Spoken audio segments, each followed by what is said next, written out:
Injil is only in the imagination of Islam. There is no such thing, and no one proved that there's Injil given to Christ.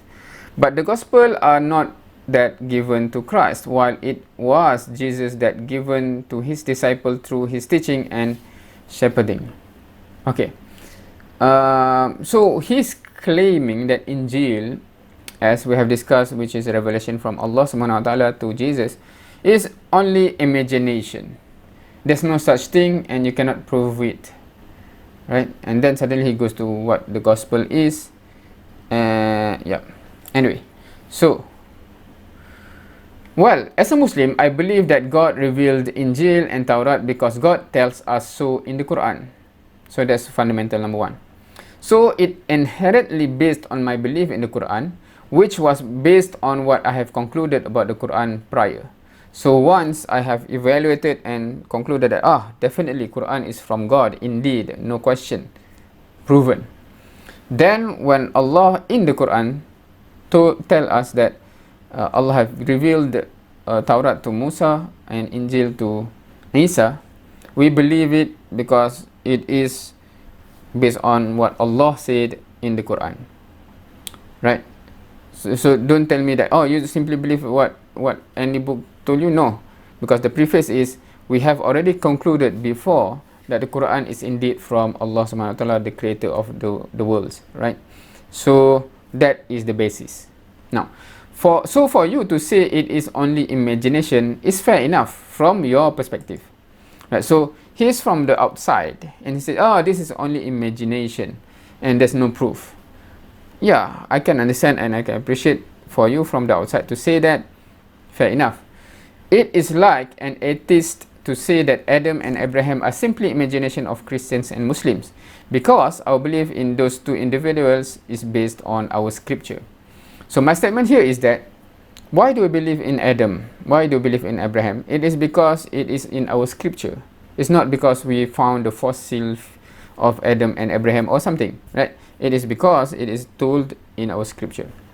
So, for an atheist, those are simply only imagination. Because they would ask, where's the archaeological proof or whatever, right?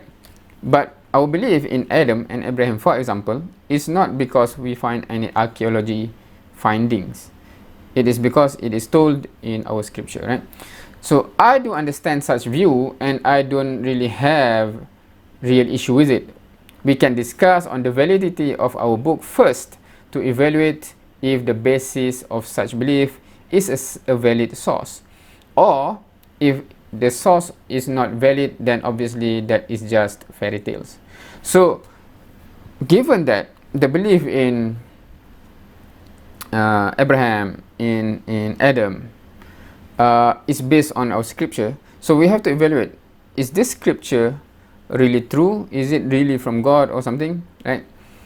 And then if that is proven, then only afterwards what it says about things in the past should be true. If, okay, this book is written by 4 anonymous authors, I do not know who they are, etc., I'm not sure whether we can trust it, for example, then obviously you can say that some of the things must be fairy tale or just their whatever in their mind, etc., right? So that is the case. So my point here, but I don't really have an issue because I do understand the perspective. So for me, there's no point to discuss that level, so we should go to the foundation level to discuss first. Because for an atheist, if he's still an atheist and do not believe that there's such thing as a God and the Quran is indeed revealed from God, then talking about any specific thing that only we believe because of that book doesn't make sense, because it will not get us anywhere. Okay, to that he replied, to that he replied here, there's some problem with YouTube comment section, which I'm not sure why. Sometimes it appears, sometimes it doesn't, so I have to do this, right? So here it only my comment that show, but when I click here only his comment show, so I'm not sure what happened, but this is his reply. Atheists too imagine that men come from a ape, which there's no proof at all. The creation, okay. So suddenly he goes to something else. I don't understand why he says this, because I'm not saying that whatever atheists believe is correct. I'm just saying that his remark about a person that we believe in, and he's saying that that is just imagination. I can understand that statement. I'm not saying that statement is right. I'm saying that from his standpoint, because he do not believe this book, he says this book is just contain fairy tale. So obviously anything inside there that we believe in, because the book says so, this says so, that's just imagination, right? So I'm just drawing parallel there. I'm just not arguing that we should then believe in what the atheists believe, or etc., right?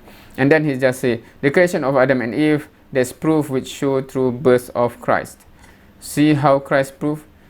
I'm not sure what do you mean by this, because even the miracle birth of Christ, of Jesus, right? How did we come to believe that? It is because of the scripture, right?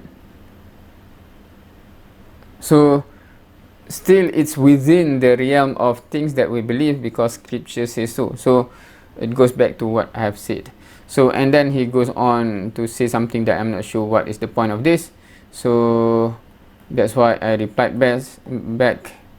What is that? So to that I reply, I'm not sure if you are trying to address my point, or you simply sharing what you believe about Adam and Eve, because he write a long portion about that. I'm not sure how that is related, and I'm not sure why he go there in the first place. What I stated was not to say that the point of view of atheists are correct or valid, just pointing to the parallel between them saying Adam and Abraham was simply imagination of Christians or Muslim, with you saying Injil simply imagination of Islam. So I'm just saying that just to make him understand that him saying that Injil is simply imagination is just like atheists saying that Abraham is simply imagination, for example, right? So with that, thank you for watching. Feel free to comment, to add on anything. Thank you for watching. See you next time.